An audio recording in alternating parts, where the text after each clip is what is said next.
വേടനും വന്യമൃഗങ്ങളും K ശശീന്ദ്രനെ മന്ത്രിസഭയിൽ നിന്ന് പുറത്താക്കും. വിദ്യാഭ്യാസ മന്ത്രിക്ക് പകരക്കാരനെയും മുഖ്യമന്ത്രി തേടുന്നു. ബിജെപിയും കോൺഗ്രസും അരയും തലയും മുറുക്കി രംഗത്തുള്ളപ്പോൾ മുഖ്യമന്ത്രിയും ടീമിനെ മെച്ചപ്പെടുത്തുന്നു.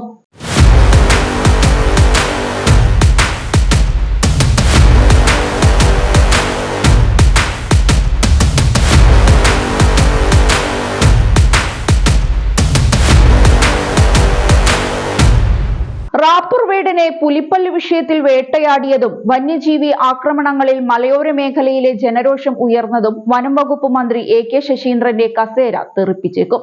മന്ത്രിസഭയുടെ 4ാം വാർഷികം ആഘോഷിക്കുന്ന വേളയിൽ മുഖ്യമന്ത്രി പിണറായി വിജയൻ മന്ത്രിസഭാ പുനഃസംഘടനയെക്കുറിച്ച് ഗൗരവത്തിൽ ചിന്തിക്കുന്നുവെന്നാണ് പുറത്തുവരുന്ന വിവരം.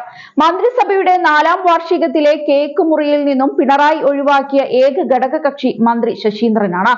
സ്വതന്ത്ര MLA എന്ന നിലയിൽ മന്ത്രിയായ വി അബ്ദുറഹ്മാനെയും പരിപാടിയിലേക്ക് ക്ഷണിച്ചില്ല. NCPയിൽ നിന്നും വനംവകുപ്പ് CPM ഏറ്റെടുത്താൽ ഘടകകക്ഷിയിൽ അത് വലിയ പ്രശ്നങ്ങൾക്കിടയാക്കില്ലെന്ന വിലയിരുത്തലിലാണ് മുഖ്യമന്ത്രി. NCPയുടെ എതിർപ്പുണ്ടായാൽ അതിനെ അവഗണിക്കും. CPM സംസ്ഥാന സെക്രട്ടറി MV ഗോവിന്ദൻ തന്നെ വനം വകുപ്പിനെ നിരന്തരം വിമർശിക്കുന്നുണ്ട്. വേടൻ വിഷയം കൈകാര്യം ചെയ്തതിലെ വീഴ്ച യുവാക്കളെ സർക്കാരിന് എതിരാക്കിയെന്ന വിലയിരുത്തലിലാണ് CPM. വലിയ അഴിച്ചുപണി നടത്താതെ ഹാട്രിക് ഭരണം ഉറപ്പാക്കുക എളുപ്പമല്ലെന്ന തിരിച്ചറിവും പാർട്ടിക്കുണ്ട്. CPM സംസ്ഥാന സെക്രട്ടേറിയറ്റിൽ ചർച്ച ചെയ്താകും മന്ത്രിസഭാ പുനഃസംഘടനയിലടക്കം മുഖ്യമന്ത്രി തീരുമാനമെടുത്തു പോവുക. എന്തൊക്കെ വാദഗതികൾ ഉയർന്നാലും മുഖ്യമന്ത്രിയുടേതാകും അന്തിമ തീരുമാനമെന്നതും പ്രസക്തം. 2ാം പിണറായി സർക്കാരിന്റെ 4ാം വാർഷികത്തോടനുബന്ധിച്ചുള്ള കേക്ക് മുറിക്കൽ ചടങ്ങിൽ പങ്കെടുക്കാത്തത് സംബന്ധിച്ച മാധ്യമപ്രവർത്തകരുടെ ചോദ്യത്തോട് മന്ത്രി കെ ശശീന്ദ്രൻ വ്യക്തമായി പ്രതികരിക്കാൻ തയ്യാറായില്ല. വന്യജീവി ആക്രമണം സർക്കാർ നേരിടുന്ന പ്രധാന തലവേദനയാണ്. ഇത് സർക്കാരിനെതിരായി ഉയർത്തിക്കൊണ്ടുവരാൻ പ്രതിപക്ഷം കോപ്പുകൂട്ടുന്നുണ്ട്. മലയോര ജാഥയും മറ്റും അതിന്റെ ഭാഗമായിരുന്നു. കേന്ദ്ര നിയമങ്ങളും കോടതി വിധികളുമാണ് വന്യമൃഗശല്യം പ്രതിരോധിക്കുന്നതിനുള്ള ബാരിക്കേഡ് എന്ന പ്രചരണത്തിലൂന്നിയാണ് സർക്കാരിന്റെ പ്രതിരോധം. അതേസമയം മലയോര മേഖലയിലെ ജനങ്ങളെ ശാന്തരാക്കും വിധം ഇടപെടൽ നടത്തുന്നതിൽ മന്ത്രി AKS പലപ്പോഴും വലിയ പരാജയമായിരുന്നു. ആരോഗ്യ പ്രശ്നങ്ങൾ അലട്ടുന്ന വിദ്യാഭ്യാസ മന്ത്രി വി ശിവൻകുട്ടിക്ക് പകരക്കാരനെയും മുഖ്യമന്ത്രി തേടുന്നുണ്ടെന്നാണ് സൂചന. തിരുവനന്തപുരം ജില്ലയിൽ നിന്ന് തന്നെയുള്ള പാർട്ടി MLAക്കാണ് സാധ്യത.